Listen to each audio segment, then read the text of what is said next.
लोभ नर्क का द्वार। बहुत समय पहले की बात है। एक गांव में एक मनोज नाम का एक गरीब किसान रहता था। वो इतना गरीब था कि 2 वक्त का खाना भी मिलना मुश्किल था। जैसे तैसे करके अपने परिवार का गुजारा करता था। कभी कभी किसी के घर से कुछ चावल मांग कर लाता था तो एक दिन का खाने का हो जाता था। ऐसे ही उसकी ज़िंदगी चलती थी।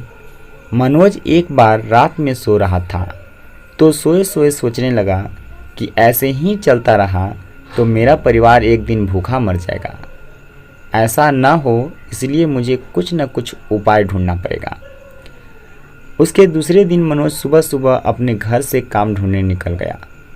भूखे प्यासे रहकर दिन भर उसने काम ढूंढा पर उसे कहीं भी काम नहीं मिला। शाम को थका हारा उदास होकर घर लौट आया और रात में थोड़ा बहुत खाना खाकर सो गया। वो हिम्मत नहीं हारा और फिर दूसरे दिन काम की तलाश में निकल गया। उस दिन भी बहुत कोशिश करने के बाद भी उसे एक भी काम नहीं मिला और फिर मनोज उदास होकर अपने घर जाने लगा।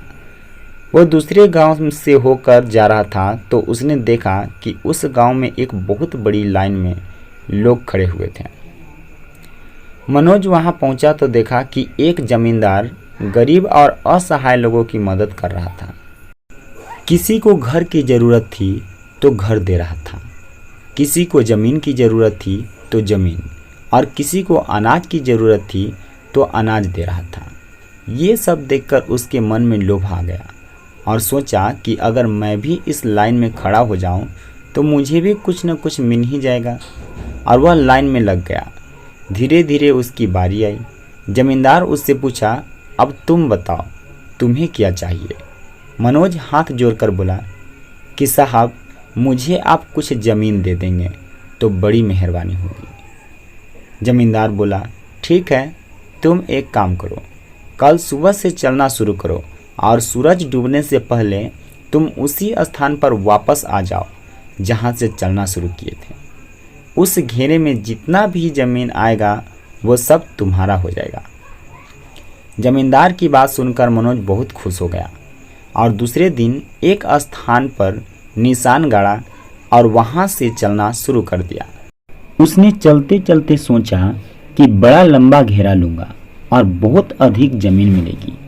फिर वह कुछ देर बाद बिना खाए पिए दौड़ने लगा और रास्ते में कहीं भी नहीं रुका और बिना पीछे देखे आगे बढ़ता जा रहा था। फिर कुछ देर में शाम होने लगी और सूरज भगवान थोड़ा थोड़ा डूबने लगे। तब मनोज घबराने लगा और बोला, अरे मैं तो बहुत दूर चला आया हूँ, अब सूरज डूबने से पहले उस स्थान पर कैसे पहुँचूँगा जहाँ से चलना शुरू किया था, और वहाँ तक नहीं पहुँचा तो घेरा अधूरा रह जाएगा और मुझे कुछ भी नहीं मिलेगा। अब मैं क्या करूँ, इधर का रास्ता भी अच्छे से नहीं जानता हूँ। फिर वह भूखा प्यासा होते हुए भी जैसे तैसे करके दौड़ने लगा। कुछ दूर गया ही था कि उसे हाँफ आने लगी और उसके पैर लड़खड़ाने लगे। उधर सूरज भगवान डूब रहे थे और इधर इसका हालत खराब हो रही थी।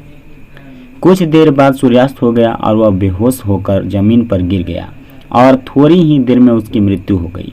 जब उसकी मृत्यु का पता उसके परिवार वालों और गांव वालों को चला तब वे वहां आ पहुंचे और उसे वहां से उठाकर शमशान में ले गए। उसके हिस्से में सिर्फ 4 हाथ जगह मिला और उसे उसी जगह पर दफना दिया गया। सारांश, हमें इस कहानी से यही सीख मिलती है कि हमें कभी भी लालच नहीं करनी चाहिए। जितना हमें मिला है उसी में खुश रहना चाहिए और मेहनत करना चाहिए। जो प्राप्त है वही पर्याप्त है। जिसका मन मस्त है उसके पास समस्त है। लोभ नर्क का द्वार की कहानी आप लोगों को कैसी लगी हमें कमेंट करके ज़रूर बताएं।